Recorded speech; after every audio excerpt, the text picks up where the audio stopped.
nuestro himno se llama el himno de Bayamo. Bayamo fue una de las primeras ciudades en Cuba que se sumaron a la lucha por la independencia de la isla. Hay muchos bayameses famosos, muchos bayameses que engrosan las filas de los grandes hombres de Cuba.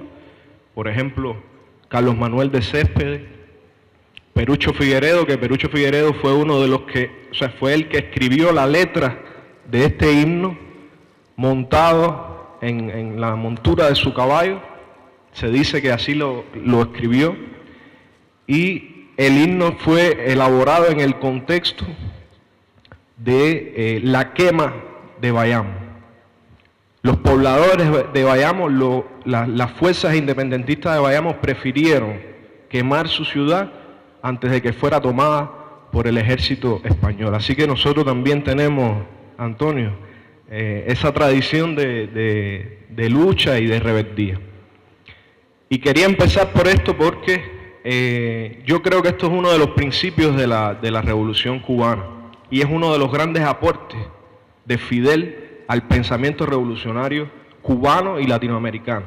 Y es precisamente Fidel el que le imprime a la revolución ese sentido de continuidad.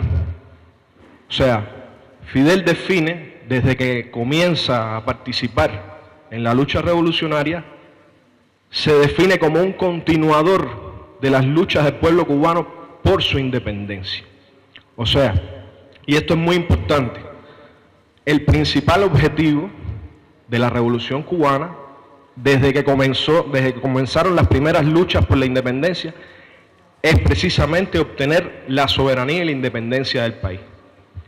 Y ese sigue siendo el objetivo nuestro en este caso, que es preservar esa soberanía y esa independencia que se logró con la Revolución Cubana que triunfó en 1959. Recordar de dónde venimos, recordar cuál ha sido el objetivo de nuestra lucha durante más de 200 años. Porque si nos ponemos a analizar, las condiciones han cambiado, pero el objetivo de los patriotas que lucharon en el siglo XIX y el objetivo que tenemos hoy, los revolucionarios, prácticamente sigue siendo el mismo: defender nuestra independencia, nuestra soberanía. Entonces, yo creo que eso es uno de los grandes, como les decía, uno de los grandes aportes de Fidel. Fidel supo interpretar ese sentido de continuidad, supo incorporar, rescatar, resignificar el pensamiento de José Martí y aplicarlo a las circunstancias que le tocó vivir. No se podría hablar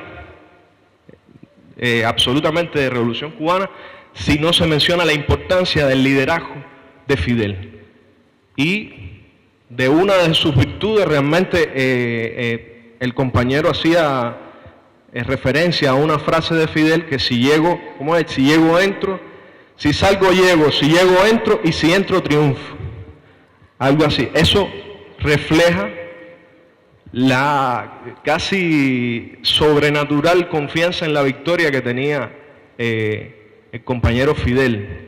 Vivimos un momento sumamente complejo, un momento en el que las oligarquías de nuestros países, aliadas al imperialismo, subordinadas a los intereses de los grupos económicos más poderosos del planeta, están intentando hacernos retroceder como región y reconquistar todo lo que perdieron a partir del triunfo de varios procesos, de varios movimientos revolucionarios en América Latina y el Caribe.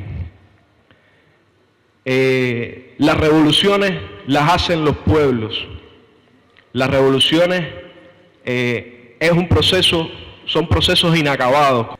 Las revoluciones se construyen desde los colectivos, pero también de manera individual. La mayor revolución comienza en las mentes de las personas. Y como revolucionarios tenemos que empezar por cambiar nosotros mismos y cambiar nuestra mente. y después cambiar nuestro entorno, nuestra familia, nuestro barrio, nuestros hijos. Esa es la única manera en que una revolución realmente puede hacerse sólida, cuando se hace desde las ideas y desde los pueblos. Entonces, esta batalla nunca va a terminar. Yo creo que el mayor mérito que tiene la revolución cubana es jamás haberse rendido. O sea, haber atravesado por todas las etapas más difíciles, haber estado a punto, al borde del abismo y haber resistido. O sea, realmente lo que nos tiene todavía de pie es el espíritu de resistencia del pueblo cubano.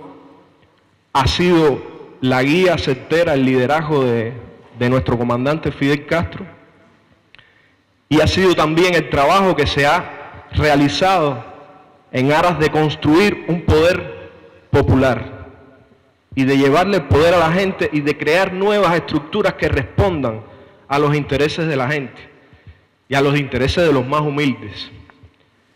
Por supuesto que hoy nosotros tenemos muchísimos retos.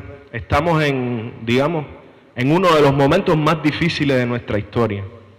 Hemos atravesado muchísimos momentos difíciles y eso por suerte no nos amedrenta, ¿no? Porque ya hay una experiencia acumulada, hay también experiencia de combate, ¿no?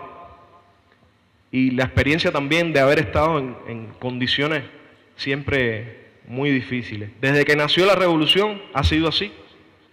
O sea, Cuba siempre ha estado asediada por el enemigo más poderoso del mundo, que son los Estados Unidos. A escasas 90 millas, nosotros nos propusimos lo imposible, que era construir una revolución socialista.